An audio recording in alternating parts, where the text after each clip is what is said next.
لیکن آپ سے کہتا ہوں علماء کی عزت کرنا بھی سیکھو، اور اگر نہیں کرتے علماء کی عزت، علماء کو دو کوڑی کا امام کہتے ہو، علماء کو دو کوڑی کا مولوی کہتے ہو، قرآن کہتا ہے کونو ربانی جین، اللہ والے بنو، قرآن کہہ رہا ہے اللہ والے بنو، کونو ربانی جین، اللہ والے۔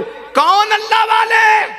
ہمارے یہاں تو اللہ والے کالے پیلے کپڑے والے لوگ ہیں، ہمارے یہاں تو اللہ والے لمبے لمبے بالوں والے لوگ ہیں، ہمارے یہاں تو اللہ والے 10 انگلیوں میں انگوٹھیاں پہننے والے لوگ ہیں، ہمارے یہاں تو اللہ والے مزاروں پر گانجا اور چرس پینے والے لوگ ہیں، ہمارے یہاں تو اللہ والے پیروں میں بیڑیاں پہننے والے ہیں، ہمارے یہاں تو اللہ والے ہاتھوں میں کڑے پہننے والے ہیں اور جہالت کی باتیں کرنے والے ہیں۔ لگا دم مٹے غم کی باتیں کرنے والوں کو تم اللہ والا کہتے ہو، تمہارے اللہ والا کہنے سے کچھ نہیں ہوگا، میرا اللہ کہہ رہا ہے کونو ربانیین، اللہ والے بن جاؤ۔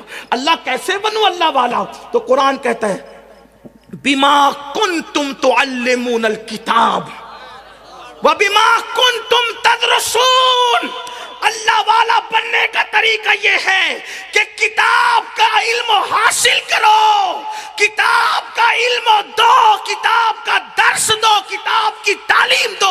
گویا کہ جب تم کتاب کا درس دو گے اور اس کی تعلیم دو گے، کوئی تمہیں اللہ والا کہے نہ کہے، اللہ تمہیں اللہ والا کہے گا۔ بے شک، سبحان اللہ سبحان اللہ۔ اب پتا چلا جس کو تم دو کوڑی کا مولوی کہتے ہو اس کو اللہ کہہ رہا ہے اللہ والا، اللہ والا اس کو اللہ کہہ رہا ہے۔ ان کی قدر کرنا، اور نہ قدر کرو گے تو میں نہیں کہہ رہا ہوں، ہندوستان کا سب سے بڑا سچا پیر، ہندوستان کا سب سے بڑا سچا پیر جس نے 90 لاکھ کو ایمان کی دولت عطا کی، سبحان اللہ سبحان وہ اللہ۔ غریب نواز فرماتے ہیں کہ ہمارے دور میں ایک شخص تھا جو علماء کو دیکھ کر کے منہ پھیر لیتا تھا۔ کچھ ایسے گھمنڈی ہیں جو ڈاکٹروں کے لیے تو اٹھ کر کھڑے ہوتے ہیں، عالم کے لیے نہیں، انجینئر کے لیے تو اٹھ کے کھڑے ہوتے ہیں، عالم کے لیے نہیں، جج کے لیے تو اٹھ کے کھڑے ہوتے ہیں، عالم کے لیے نہیں، سب کی عزت کرتے ہیں۔ ہاں تمہارے گھر کے ولیموں میں اگر کوئی انجینئر اور ڈاکٹر آئے اس سے اٹھ کے مصافحہ ہوگا، امام صاحب اور عالم آئے تو کسی کو کہے گا بٹھا دو یار، چلو ابھی بڑے مہمان آئے ہوئے ہیں۔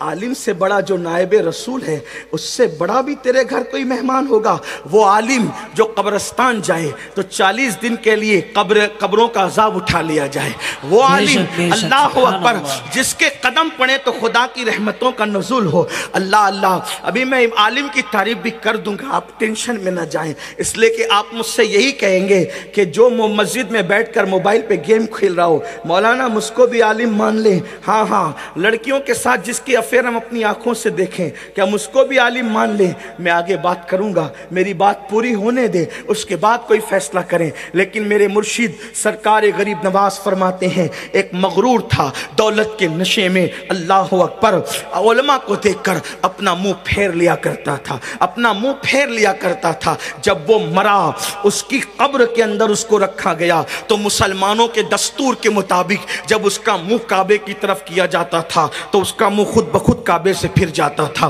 اس کا منہ کعبے کی طرف کیا جاتا تھا تو خود بخود کعبے سے پھر جاتا تھا۔ ایک بزرگ تشریف لائے، فرمایا اس کا منہ قبر میں قبلے کی طرف نہیں رہ سکتا، کتنی بھی محنت کر لو۔ کہا کیوں؟ کہا یہ دنیا میں علماء سے اپنا منہ پھیر لیتا تھا، اس لیے مرنے کے بعد قبلے کی طرف اس کا منہ نہیں ہوگا۔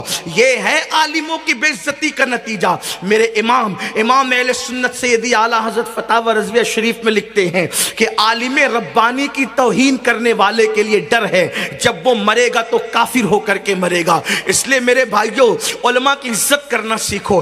جب تک تم علماء کی عزت کرتے